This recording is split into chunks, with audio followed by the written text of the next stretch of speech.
शंकर के शिवलिंग को बनाने के लिए मिट्टी कहाँ की होना चाहिए, किस जगह पर बनाना चाहिए, मिट्टी में कैसा जल मिलाना चाहिए। जब शिवलिंग का निर्माण करें, शंकर के शिवलिंग को जब बनाएं तो सबसे पहले कैसे बनाएं, उस तक का विधान शिव महापुराण में और लिंग पुराण में कहा गया। महाराज कहा, क्यारे की मिट्टी हो, क्यारा मतलब समझिएगा जिस मिट्टी पर कोई गंदगी ना करी गई हो, ऐसी जगह का कोई भाग मिट्टी का लाया जाए जहां कोई गंदगी ना करे। शिव महापुराण की कथा कहती है। देखो, पिछले वर्ष के लॉकडाउन से लेकर अभी तक की जो कथाएं आप लोग सुने हैं, उसमें शिवलिंग मट्टी का किस तरह से बनाया जाए और कैसी मट्टी हो और उसमें पानी कैसा मिलाया जाए, कैसा शिवलिंग तैयार करा जाए, उसका विधान वर्णन नहीं कर पाए, परंतु आज कथा निकली है तो उसको सुन लो। क्यारे की मिट्टी, क्यारे की मिट्टी मतलब जिस मिट्टी पर कोई गंदगी ना करी गई हो, ऐसी जगह की मिट्टी को लेकर जाए और मिट्टी को लाने के बाद थोड़ा पानी का सींचन कर दें, अर्थात घर में लाएं तो उससे पहले मिट्टी को पवित्र करें। अपने घर में गंगा जल रखा हो, यमुना जल रखा हो, सरयू जी का जल रखा हो, उससे मिट्टी का सींचन कर दें। मान लो अगर ये जल नहीं भी है तो जल के अंदर थोड़ा सा इत्र डालकर मिट्टी का सींचन कर। अगर इत्र भी नहीं है तो जल के अंदर थोड़ा सा दूध डालकर मिट्टी का सींचन कर। दूध भी नहीं है तो एक बेलपत्री जल के अंदर डालकर उस पानी का सींचन कर। बेलपत्र भी नहीं है, पीपल का पत्ता डालकर उसका सींचन कर दें। पर मिट्टी पर घर में लाते से ही, ये नहीं कि मिट्टी आज लाए और तुमको शिवलिंग कल बनाना है, तो मिट्टी अगर एक दिन पहले लाए हो, 2 दिन पहले लाए हो, 4 दिन पहले लाए हो, तो उसी दिन जल का सींचन होना चाहिए। ये नहीं कि जिस दिन बनाएंगे उस दिन सींचन होगा। मिट्टी पर पानी का छींटा, सींचन भले ज़्यादा मत डालो, पर छींटा तो उस दिन लगा देना चाहिए जिस दिन घर में मिट्टी लेकर आए हो, जिस दिन लेकर। फिर भले तुम शिवलिंग 15 दिन बाद बनाओ, 8 दिन बाद बनाओ, 10 दिन बाद बनाओ, 3 दिन बाद बनाओ, पर उस समय पर मिट्टी का सींचन उस समय हो जाना चाहिए।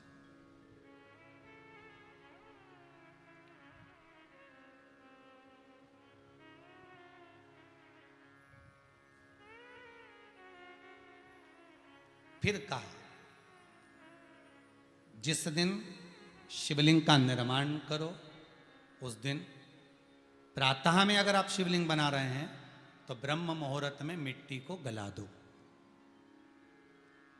किस पानी से गलाना है उसका भी प्रमाण, उसका भी शास्त्र वर्णन करा। किस जल से गलाया जाए, शिव महापुराण की कथा कहती है अगर आपको आज शिवलिंग का निर्माण करना है, शाम को आप शिवलिंग का निर्माण कर रहे हो, तो अपने पानी का जो मटका होता है, हंडा होता है, रसोई घर में जहां पानी भर कर रखते हो, उसके नजदीक में एक कलश जिसमें अलग से ताजा जल भरा जाए और उस पर प्लेट ढकी हो और उस पर एक चावल का दाना रखा हो, उस जल को लेकर आओ। थोड़ी देर रखा रहे, आधा घंटा, 2 घंटा, 3 घंटा, 15 मिनट, 20 मिनट, पर वो पानी वहां रखा होना चाहिए। रसोई घर में अन्नपूर्णा का निवास होता है, परिंदे के पास पितरों का निवास होता है। अन्नपूर्णा, पित्र सब रसोई घर के भीतर विराजमान होते हैं। शास्त्र कहता है 33 कोटि देवता एक समय के लिए, एक क्षण के लिए हमारे रसोई घर में प्रवेश करते हैं। इसलिए रसोई घर को तुम पूरे घर को स्वच्छ रखो ना रखो, पूरे घर को तुम साफ रखो ना रखो, पर रसोई घर एकदम क्लीन होना चाहिए, साफ होना चाहिए, स्वच्छ होना चाहिए। आज के ज़माने में तो खैर गया, पर पहले जब मट्टी के चूल्हे होते थे, जब चूल्हा बंद होता था तो उसको गीला कर कर, गोबर को या पानी में उसको गीला कर कर, एक कपड़े को गीला कर कर पूरे चौके को, रसोई घर को पोंछा जाता था। मिट्टी का होता था वो, तो भी उसको पोता लगाते थे, पोंछते थे।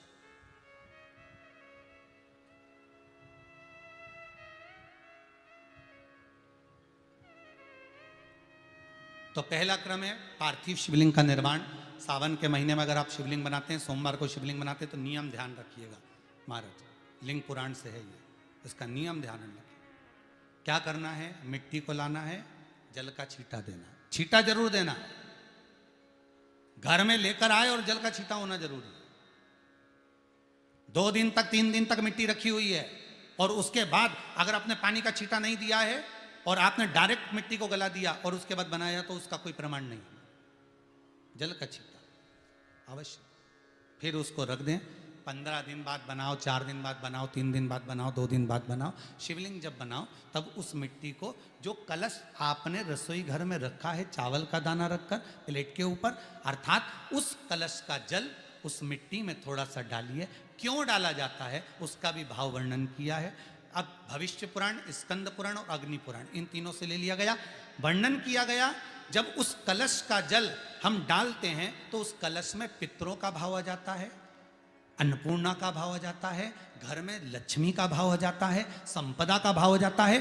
पूरे 24 घंटे के अंदर एक क्षण के लिए रसोई घर में 33 कोटि देवता आते हैं, तो वो देवता का सारा भाव उस कलश के अंदर आ जाता है। और वो जल जब हम उस मिट्टी में मिलाते हैं तो गंगा, यमुना, सरयू, सरस्वती, ये 33 कोटि देवता में, तो इन सब का आनंद उस जल में आ जाता है। और वो जल जब हम मिट्टी में मिलाते हैं तो मिट्टी पवित्र हो जाती है, स्वयं कैलाश अधिपति को स्वीकार करने के लायक हो जाती है, निर्मित करने के लायक हो जाती है।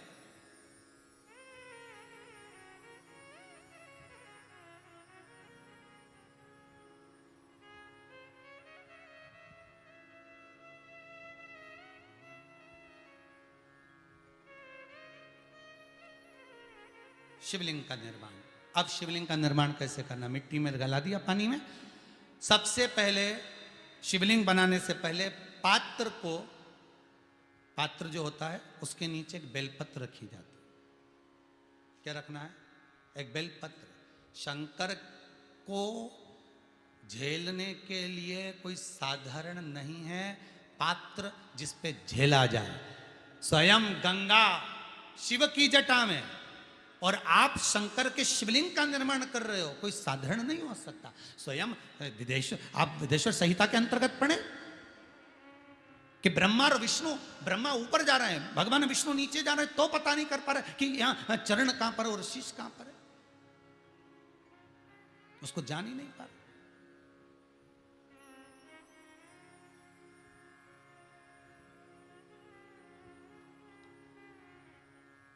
बस एक बेलपत्र साधारण भाव में, बेलपत्र भी सीधा भाग, और इस बेलपत्र की जो डंडी है वो उत्तर दिशा में रखना है थाली के अंतर्गत। जब आप शिवलिंग का निर्माण करें उत्तर, इसके ऊपर जो गलाई हुई मिट्टी है वो डाल दीजिए, और डालने के बाद सबसे पहले शिवलिंग का स्वरूप बनाना है। सबसे पहले नीचे की जलाधारी नहीं बनाना, क्या बनाना है? शिवलिंग का स्वरूप बनाना। बनाने के बाद उसी शिवलिंग के पास में और मिट्टी डाल लीजिए, फिर जलाधारी का निर्माण करिए, फिर जलाधारी।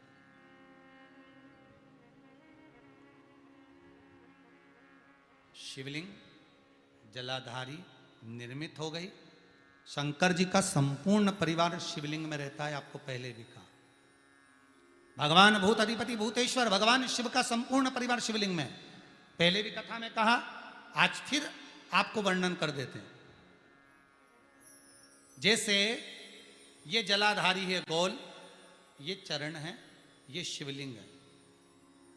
ये जो गोल भाग है जहां पर भगवान शंकर का शिवलिंग रखा है, ये पार्वती जी का हस्त कमल है।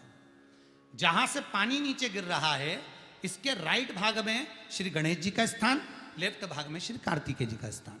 बीच में जो एक मोटी सी लाइन होती है जलाधारी में, वो पार्वती जी के सुंदर पुत्री अशोक सुंदरी का स्थान। शंकर जी के ऊपर जो तिकोनी रखी रहती है, उसके ऊपर से जो जल बूंद बूंद नीचे गिरता है, ये जो पानी बूंद बूंद नीचे गिरता है, या आप कलश से जल चढ़ाते हो या आप श्रृंगी से जल चढ़ाते हो, तो ये जो पानी गिर रहा है, ये शंकर भगवान की 5 पुत्रियां, जया, विषहरा, शामरी बारी, दोतली और देव, ये शंकर जी की 5 बेटियां, 5 पुत्री। कार्तिकेय भी है, गणेश भी हैं, अशोक सुंदरी भी है, शंकर जी की 5 बेटियां भी हैं, शंकर भी है और पार्वती भी। अर्थात शिव जी के परिवार में आपको गणेश जी की पूजन अलग करने जाने की जरूरत नहीं पड़ेगी, शंकर के परिवार में पार्वती जी की पूजन अलग करने जाने की जरूरत नहीं पड़ेगी, कार्तिकेय की पूजन अलग जाकर करने की जरूरत नहीं है। शंकर का परिवार, शंकर के शिवलिंग के साथ में उस जलाधारी में संपूर्ण परिवार शंकर का विराजमान है, संपूर्ण परिवार, कुछ भी नहीं, संपूर्ण और पूरा परिवार है महाराज। फिर वही बात आई, ध्यान दीजिएगा, जिस व्यक्ति को नींद ना आवे, रात्रि को सोते समय टेबलेट खाने की जरूरत नहीं, शंकर भगवान की 5 पुत्रियों का नाम लीजिए। जया, हाथ में जल लो, पलंग पर बैठो, जल हाथ में लिया, जया आचमन कर लो, विषहरा आचमन कर लो, शामली बारी आचमन कर लो, दौतली आचमन कर लो और देव आचमन कर लो। ये शंकर की जो 5 पुत्रियां हैं, ये ऐसी पुत्रियां हैं जो निंद्रा देवी को लेकर आती हैं और हमें विश्राम का आनंद सुख प्रदान करती, हमारे नयनों पर विराजमान रहती।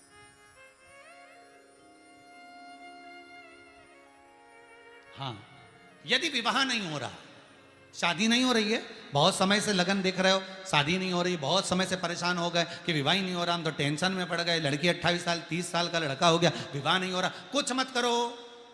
अष्टमी तिथि आए तो अशोक सुंदरी वाली जो जगह है वहां पर हल्दी की 7 बिंदियां लगा दो, लड़का लड़की का हाथ उस बिंदी पर रखवा दो, उसका नाम गोत्र बोलो, उसी हल्दी में उसके हाथ पीला करवा दो और पीपल के पेड़ पर उस हाथ के 5 छापे पड़वा दो, 3 महीने में विवाह पक्का हो जाता है महाराज।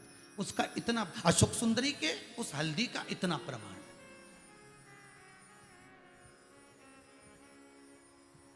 3 माह के अंतर्गत विवाह नक्की होगा।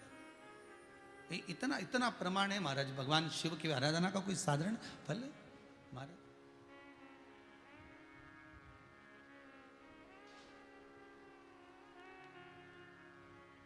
निर्मित करा शिवलिंग। एक बार सब जितने भी टीवी पर बैठे हैं, सम्मुख में कथा सुन रहे हैं, फेसबुक यूट्यूब पर सुन रहे हैं, एक बार साथ में समझें वापिस निर्माण को, शिवलिंग के निर्माण को। मिट्टी लाए, स्वच्छ जगह की, जल का छींटा दिया, रखा।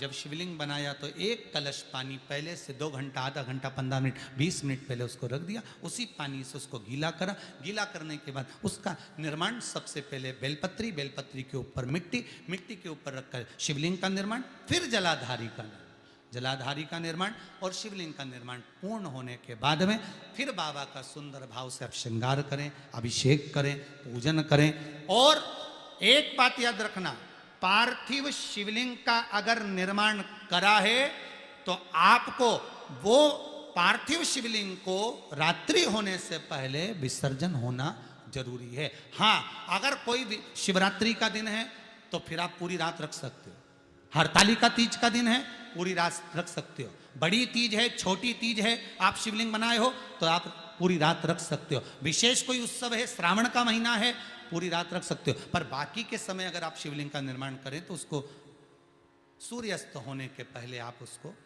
नदी में, जल में, जलाशय में विसर्जन करें।